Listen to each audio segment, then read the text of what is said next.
নিরামিষের দিন আসলে এই রেসিপি দুটো একবার বানিয়ে ফেলো, মটর পনির রাইস আর দই পনির। একদম নিরামিষের দিন মনে হবে না নিরামিষ খাচ্ছে, জমে যাবে কিন্তু দুপুরটা। নমস্কার বন্ধুরা, আমার চ্যানেলে তোমাদের সবাইকে স্বাগত জানাই। তার আগে বলছি, দেখো আকাশের কি অবস্থা, পুরো কালো হয়ে গেছে, কিচ্ছু দেখা যাচ্ছে না, বৃষ্টি এর জোরদার আসছে, পুরো অন্ধকার হয়ে গেছে। এই অন্ধকার দিনেও আমার কি মজা, দেখো দুটো একটা কম্বো এনেছি, দুটো রেসিপি, একটা হলো মটর পনির রাইস আর একটা হলো দই পনির। নিরামিষের দিন তো ভালো খেতে হবে, তো নিরামিষ বলে কি ঘাস পাতা শুধু খেয়ে এরা থাকবে না, আমি থাকতে পারি। তো একদম সহজ পদ্ধতিতে তোমাদেরকে দেখাবো, তো চলো শুরু করা যাক। দেখো আজকে কতটা চেপে এসছি বৃষ্টি আসবে বলে, চারিদিকে একদম কালো হয়ে গেছে। আমার উনুন ধরিয়ে দিয়েছে আগে থাকতে, আমি আসার আগে থেকে বলেছি উনুনটা ধরিয়ে রাখ, কোনো ঠিক ঠিকানা নেই, ঝপঝপ করে বৃষ্টি আসবে। তো কড়াইটা বসিয়ে দিচ্ছি, প্রথমে পনিরটা ভেজে নেব, তার জন্য দিয়ে দিচ্ছি সাদা তেল।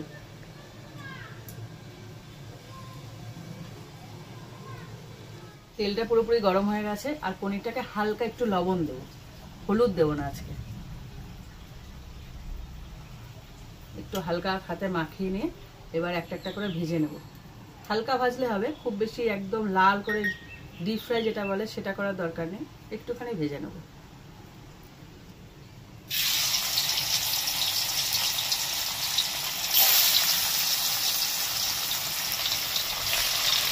এই পনিরটা ভাজতে ভাজতে এখানে একটা মশলা রেডি করি, যেটা আমি পনিরে দেবো।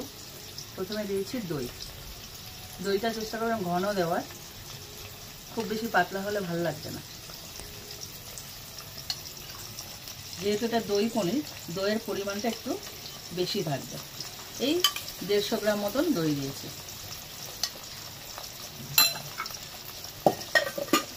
এবার এর মধ্যে দিয়ে দিচ্ছি কাশ্মীরি লঙ্কার গুঁড়ো। এই রেসিপিটা না খুব একটা ঝাল হবে না, একটা হালকা মিষ্টি ভাব থাকবে। এরকম ছোট্ট চামচের 2 চামচ দিলাম কাশ্মীরি লঙ্কার গুঁড়ো, দিয়ে দিচ্ছি লবণ, তো স্বাদ মতন দেবে, এটার কোনো পরিমাণ আমি বলতে পারবো না। আর যাচ্ছে গরম মশলা, দিয়ে দিচ্ছি কসুরি মেথি, যেটা একদম স্বাদ একদম 4 চাং লাগিয়ে দেবে, এটা অবশ্যই দেবে। এই রেসিপিটার মেন আকর্ষণ হলো এটা। দিয়েছি হালকা করে অল্প জিরে গুঁড়ো, এটা ভাজা জিরে গুঁড়ো আছে। এইবার সব কটা ভালো করে মিশিয়ে নেব। এখানে সব মশলা দেওয়া গেল। হ্যাঁ, ওদিকে পনিরটা ভাজা হচ্ছে, চটপট চটপট আওয়াজ হচ্ছে। এটা আবার মেশানো হয়ে গেছে, পনিরটার খবর নেই, হালকা করে এরকম ভাবে ভেজে নেবে অল্প, একদম হয় না, যেহেতু এখানে হলুদ দিইনি তার জন্য এই রংটা আলাদা আসছে, হলুদ দিলে অন্যরকম রং আসছে। তো উল্টে পাল্টে একটু ভেজে নিই। দেখো পনিরগুলোকে হালকা করে ভেজে নিয়েছি, এবার তুলে নেব। পনির কি বলতো, কাঁচাও ভাল লাগে, তবে ভাজলে না বেশি স্বাদ হয়, আমি দেখেছি। এবার কড়াইটা থেকে একটু তেল তুলে রাখবো, কারণ অনেকটা তেল আছে এখানে, এতটা তেল লাগবে না, যেহেতু দই আছে, দইটা থেকে একটা তেল বের হয়, তার জন্য অতটা তেল দরকার হয় না। এবার আমি কড়াইটা একটু নামিয়ে রাখছি, একটা মশলা রেডি করতে হবে, তার জন্য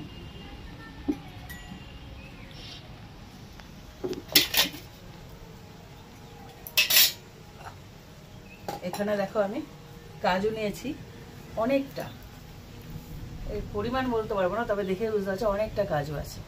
এই কাজুগুলোকে আমি বেটে নেব।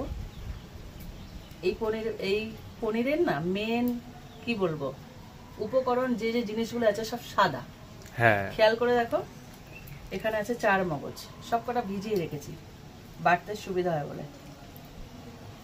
এই রেসিপিতে কোনো হলুদ ইউজ হবে না, ওই লঙ্কার গুঁড়ো গেছে বলে হালকা একটা যে কালার ছাড়বে ওইটুকুই, কোনো রকম হলুদ দেবো না, স্বাদ 8 ধরনের হবে। এবার এই দুটোকে বেটে নেব। অনেকটা কাজু দেবে কিন্তু, তবে স্বাদ হবে, সব মিলে একটা দারুণ টেস্ট আসবে। কাজুটা আর 4 মগজটা বেটে তুলে নিয়েছি, আর এখানে 1 টুকরো আদা নিয়েছি, আর 3টে কাঁচা লঙ্কা নিয়েছি। খুব একদম লাইট ঝাল হবে, এটা ঝাল হবে না, কোনো ঝাল লঙ্কা যাবে না। এবার এটাকে একটু বেটে নেব।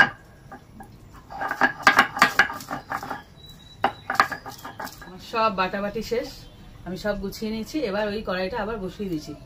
তেল যেটা আছে গরমই আছে, ওর মধ্যে দিয়ে দিলাম গরম মশলা আর একটা তেজপাতা। হালকা একটু ভেজে নেব। আকাশের যে অবস্থা, ভয় লাগছে যখন তখন নামবে। এবার যে আদা আর কাঁচা লঙ্কাটা বেটে রেখেছিলাম ওটাকে দিয়ে দেবো।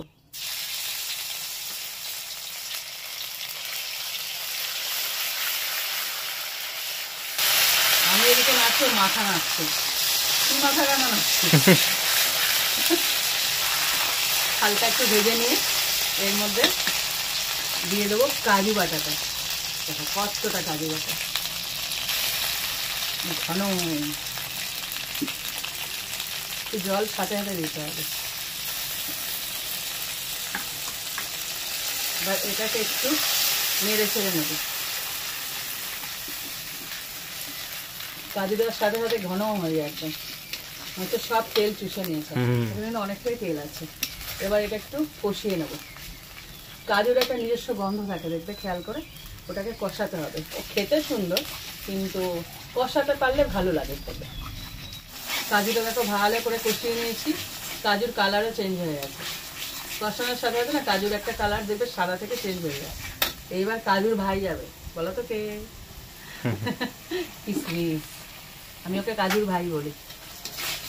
এবার যে দইয়ের মধ্যে যে সমস্ত দেওয়া আছে, সব মশলাপাতি সব এর মধ্যেই দেওয়া আছে। এবার ওটাকে দিয়ে দেবো।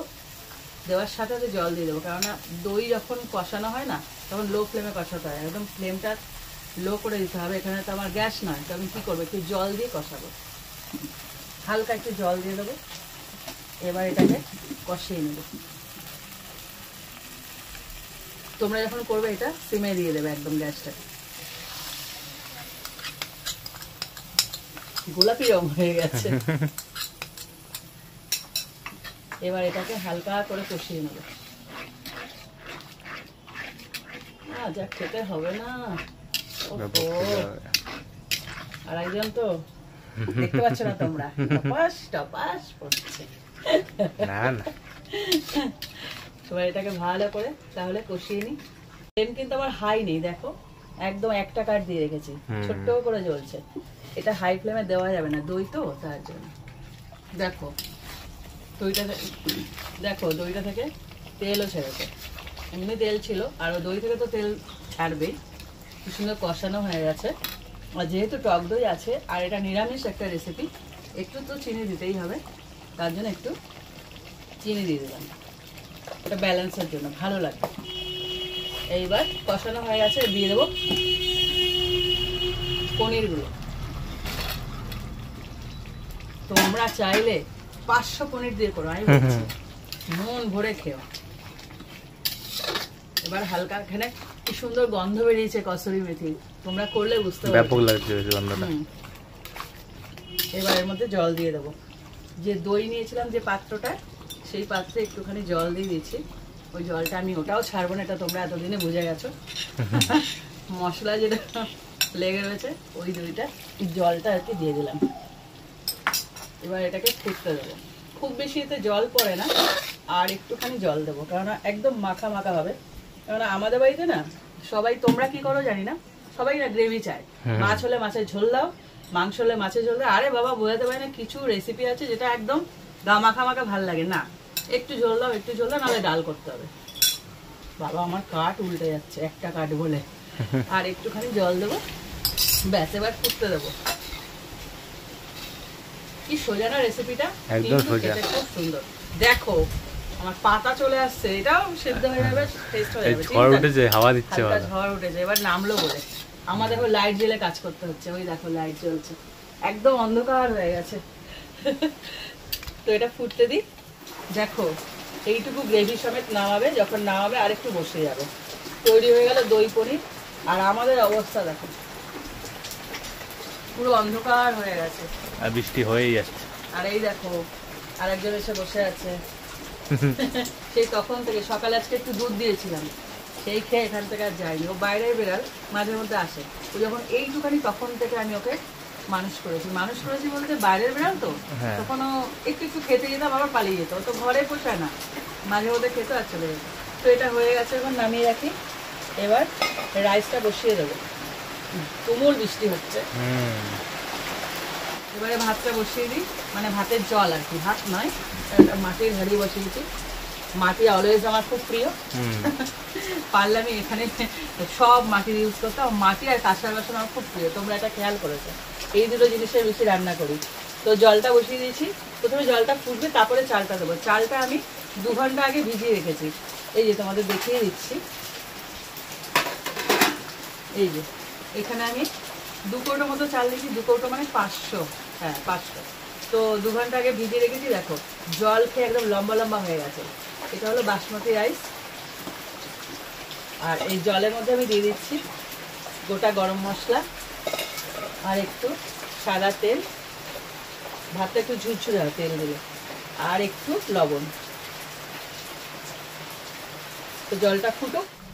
দেখো জলটা ফুটে গেছে, টপ টপ করে ফুটছে। এবার চালটাকে আমি দিয়ে দিচ্ছি। এবারে চাল ফোটার পালা। হ্যাঁ, এবার এই চালটাকে পুরোপুরি সেদ্ধ হবে, মানে আমরা ভাত খাই ওরকম ভাত খাওয়ার মতন চালটা হবে না, একটু শক্ত থাকতে নামাতে হবে। মানে ধরো না 80% রান্না করে তারপরে নামাবো, একটু শক্ত থাকতে, যেহেতু পরে আবার মেশাবো তার জন্য। তো এটা ফুটতে দিয়ে দিই। আবার মাটির হাঁড়ি তো একটু সময় নিচ্ছে, হ্যাঁ, কিন্তু খুব সুন্দর, একদম দারুণ একটা ভাত তৈরি হয় মাটির হাঁড়িতে। ও বলে কি মা, গরমকালে দেখবে ভাত না একটা কেমন ঘাম ঘাম ছাড়ে, জল জল মতন হয়ে যায় রাতের বেলা। সবসময় তো মাপের ভাত করা যায় না, অল্পটুকু থেকেও গেলে যেতে পারে, 1 মুঠ 2 মুঠ থাকলো। এবার অন্যান্য মেটালে আমি করে রেখেছি, অ্যালুমিনিয়াম, স্টিল, একটা কেমন ঘাম ছাড়ে। কিন্তু যখন এই মাটির হাঁড়িতে করি, পুরো যে ময়েশ্চারটা না পুরো টেনে নেয়, কি সুন্দর ঝুরঝুরে থাকে। তাই যে আমি, আমার কাছে এরকম ছোট বড়, এরকম বড় সব রকম মাটির হাঁড়ি আছে। আমার খুব ভালো লাগে, মাঝে সাঝে করি। সবসময় তোমাদের সঙ্গে শেয়ার করি, তবে বাড়িতে মানে ঘরে করি। তো এটা ফুটে যাক, তারপরে নামাচ্ছি। দেখো চালটা ঠিক এরকম সেদ্ধ হলে তবেই নামাবো। এদিকে টিপলে কিন্তু মনে হবে যেন গলে গেছে, একটু শক্ত থাকতে। ঠিক এই সময়টা নামিয়ে নেব। এই মাটির হাঁড়িতে না টেম্পারেচারটা অনেকক্ষণ ধরে রাখে। নামানোর পরে ফুটবে। হ্যাঁ, নামানোর পরে ফুটতে থাকে। এখানে ফ্যানটা চালাবো, তার আগে আমি কড়াইটা বসিয়ে দিই।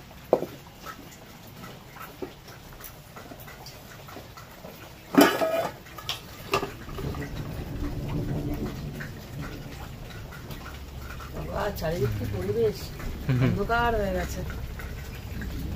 বৃষ্টি আবার আসছে, সারাদিন হবে মনে হচ্ছে, সারাদিন ঢালবে মনে হচ্ছে। দেখো অসময়ে মটরশুঁটি আমি সারা বছরের জন্য শীতকাল যাওয়ার পরে পরে দেখো স্টোর করে রেখেছি ডিপ ফ্রিজে। হ্যাঁ, এগুলো আমার কালেকশন, আমি রেখে দিই। তো কিছুটা আজকে নিয়ে নেবো, সারা বছর খেতে হবে তো, শীত আসতে দেরি আছে তাই বলে কি খাবো না। আমি শীতকালটাকে না পারলে ধরে রাখতাম, আর না হলে আমি দার্জিলিং সাইডে চলে যেতাম। আমার শীত এত ভালো লাগে। সাথে আমার এই গরমে কষ্টের থেকে শীতে একটু স্নান করতে কষ্ট হয়, কিন্তু ওয়ান টাইম শীতে সবকিছু শান্তি, বলো, হ্যাঁ, খেয়ে শান্তি, ঘুরে শান্তি, সেজে শান্তি, কাজ করেও শান্তি, ঘাম হয় না। গরমে কি অবস্থা। এই শীতের সবজিটাকে আমি যতটা পারি স্টোর করে রাখি। শুধু ধনে পাতাটা পারি না, ধনে পাতাটা রাখতে পারি না, তাই থাকে না। না হলে আমি পারলে ওটাকেও রেখে দিতাম। ডিপ ফ্রিজে অত জায়গা নেই যে আমি রাখতে পারবো।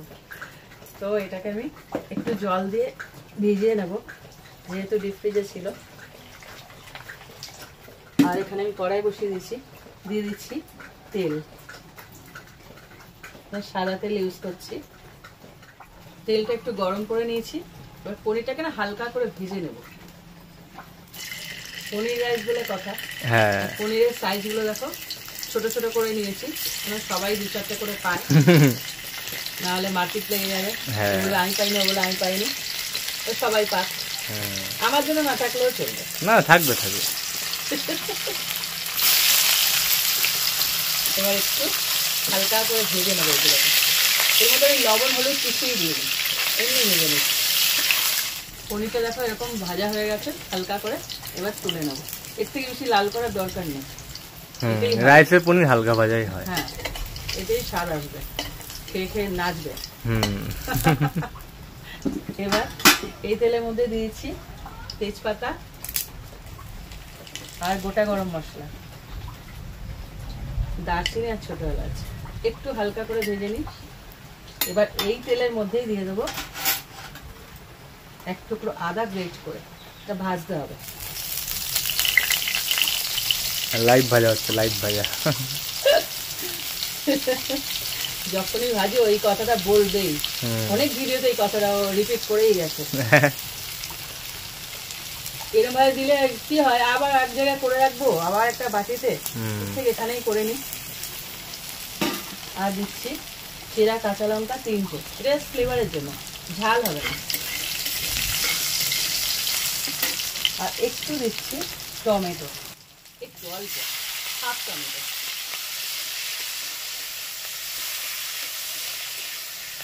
এটা একটু ভেজে নিই,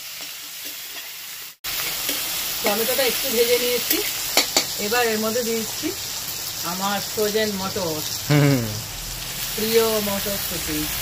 এবার লাফাবে তো আবার না, তার আগে টমেটো আছে, লাফাবে না, সরাসরি তেলে করলে লাফাবে। আর লাফালাফি বন্ধ আসছে।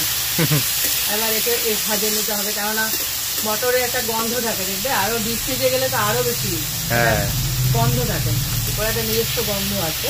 তো এটাকে হালকা করে একটু ভেজে নিই। মটরটা 2 থেকে 3 মিনিট আমি ভেজে নিলাম। এবার দিচ্ছি কিশমিশ, এটা অপশনাল, তোমরা চাইলে দিতেও পারো, নাও পারো, এটা ভালো লাগবে কিন্তু। আর দিয়ে দিচ্ছি লবণ, এই রাইসে যতটা লাগে সেই অনুযায়ী দেবে, আমি বলতে পারছি না লবণ কতটা দেবে। আর আমার আওয়াজ যাচ্ছে কিনা আমি বুঝতে পারছি না, এখানে এত আওয়াজ হচ্ছে না বৃষ্টির জন্য। লবণ আমার ভাতে দেওয়া ছিল, মানে চালটা এখন ফুটিয়েছিলাম, সে আন্দাজে লবণটা দেবে।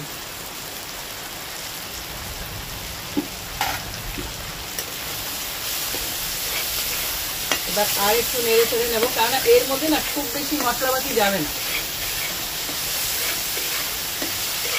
দেখো সব কটা একসাথে ভাজা হয়ে গেছে। এবার একটু দিয়ে দিচ্ছি চিনি,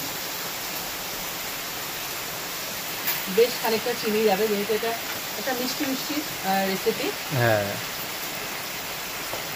আর দিচ্ছি ভাজা পনিরটা। আর এখানে ভাজা জিনিস দুভাবে দেবো, এখন দেবো অল্প, এর যে স্মেলটা না এটা দরকার, তাই জন্য শেষের দিকে দিলাম। আর রাইস মেশানোর পরে আবার দেওয়া হয়। এবার ভালো করে এটাকে মিশিয়ে নিলাম। মোটামুটি সবই দেওয়া শেষ। পনির রাইসে সেরকম কিছু যায় না, তাতে এক্সট্রা হিসাবে মটরটা ঢুকেছে আজকে। এবার ভাত মেশানোর পালা। এবার রাইস নেবো আর মিশাতে থাকবো। এত বড় হাঁড়ি তো আমি কাছে নিতে পারছি না, আমি একটু দূর থেকেই দিচ্ছি। খুব ভারী হাঁড়ি, হ্যাঁ মাটি না, আর সলিড তো। এবার দেবো আর মেশাতে থাকবো। কি বলতো, আমার মতে না, এটা আমি আমাদের বাড়িতে করে থাকি, বিশেষ করে নিরামিষের দিন। নিরামিষের দিন না অনেকে ভাবে কি, দূর আজকে কি হয়েছে মা, ডাল আর একটা কিছু তরকারি, সাথে একটু একটা ভাজা হবে, এটা আমার মতে করা উচিত নয়। আমি কিন্তু নিরামিষের দিন চেষ্টা করি এই যে বাসমতি চাল বা দেরাদুন রাইস, যেটা তোমরা চাইলে এনে রাখবে, শুধু এইটা এনে রাখবে। এবার তোমরা যে সবজি, যে সময় যে সবজি, ব্যাস মেশালেই তো নর্মাল থেকে মানে একটা স্পেশাল হয়ে গেল না। একটু বুদ্ধি খাটাতে হবে, আর কিছুই না। কিন্তু আমি একদম বুদ্ধিদাতা গণেশ এসেছি একদম বুদ্ধি দেওয়ার জন্য।